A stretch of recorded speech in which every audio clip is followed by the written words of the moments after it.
And లాస్ట్లో ఒక special guest కూడా ఉన్నారనమాట. సో వీడియో అస్సలు మిస్ అవ్వద్దు.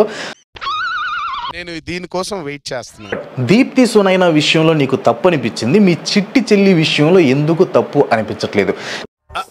అంటే అది ప్రశాంత్ వీళ్ళ మీద వీడియోస్ పెట్టాడు అనమాట. ఆ వీడియోస్లో బూతులు తిట్టడం, అమ్మల్ని తిట్టడం, అమ్మలతో ప్రాస్టిట్యూషన్ చేయించండి అని చెప్పడం, ఇలాంటి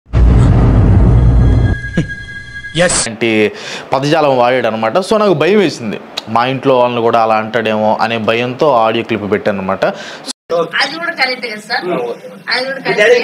అండ్ అన్వేష్ తమ్ముడు కూడా ఎవరి మీద వీడియోస్ చేస్తే వ్యూస్ రీచ్ బాగా వస్తుందో వాళ్ళ మీద చేస్తాడు. ఓన్లీ రీచ్ కావాలి, వ్యూస్ కావాలి, ఆ విషయం తమ్ముడే ఒప్పుకుంటాడు. అదేంటి పంతులు గారు, ఆ సంపాదన తప్పు అంటారేంటి? అది మీరు ఇప్పుడు నమ్మకపోవచ్చు, బట్ చిన్నగా మీకు విషయం అర్థం అవుతుంది. నేను నమ్మదురా, అడుగు తిరు. చాలా మంది నా అన్వేషణ వల్లే బెట్టింగ్ యాప్స్ కి ఎండ్ కార్డు పడిందని ఎలివేషన్స్ ఇస్తూ ఉంటారు. కానీ తమ్ముడు జనాలకు బోరు కొట్టేసింది, రోజు అదే సొల్లు, ఏం చూస్తారు చెప్పు.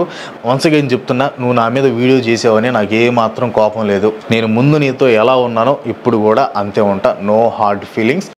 ఫైనల్ గా మీరు ఇప్పుడు మనం మన స్పెషల్ గెస్ట్ దగ్గరికి వద్దాం. పార్టీలో అస్సలు మజా ఇప్పుడు